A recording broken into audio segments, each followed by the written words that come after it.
એકદમ જાળીદાર રવાના ઢોકળા બનાવવા માટે મિક્સિંગ બાઉલમાં 1 કપ ઝીણો રવો લેવાનો છે. સાથે 1 કપ દહીં ઉમેરશું અને બંને વસ્તુને મિક્સ કરી લઈશું.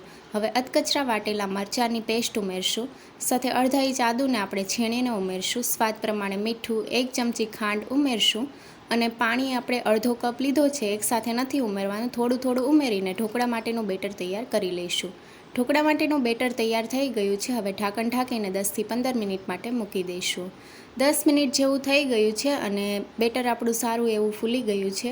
હવે 1 ચમચી તેલ, અડધા લીંબુનો રસ અને ઢોકળા એકદમ ફૂલેલા બને તે માટે આપણે 1 ચમચી ઈનો ફ્રૂટ સોલ્ટ ઉમેરશું. તમે બેકિંગ સોડા પણ લઈ શકો છો. ઈનોને એક્ટિવેટ કરવા માટે 1 થી 1.5 ચમચી જેટલું પાણી ઉમેરીને મિક્સ કરી લઈશું. ઈનો આપણે ઢોકળા સ્ટીમ કરતી વખતે ઉમેરવાનું છે. બેટર આપણું તૈયાર થઈ ગયું છે. આ રીતનું મોલ્ડ લઈ લીધું છે. ઓઇલથી ગ્રીસ કરી લઈશું આપણે અને હવે આપણે ઢોકળા માટેનું બેટર જે તૈયાર કર્યું છે તે ઉમેરી દઈશું. કડાઈમાં મેં 2 થી 3 કપ જેટલું પાણી ઉમેર્યું છે અને 5 મિનિટ માટે મીડિયમ ગેસની ફ્લેમ ઉપર ગરમ કરી લીધું છે.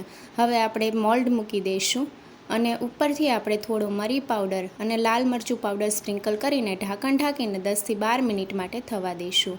10 મિનિટ જેવું થઈ ગયું છે. ઢાંકણ ખોલીને ચેક કરી લઈશું. નાઇફ એકદમ ક્લીન આવે છે.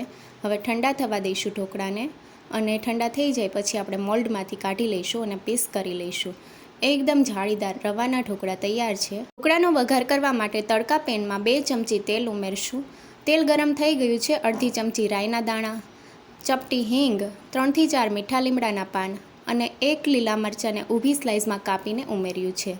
ગેસની ફ્લેમ બંધ કરી દઈશું. 1 ચમચી સફેદ તલ ઉમેરીને વઘારને સારી રીતે મિક્સ કરી લઈશું અને વઘારને હવે ઢોકળા ઉપર રેડી દઈશું. કોથમીરના પાન ઉમેરશું. ઢોકળા તૈયાર છે.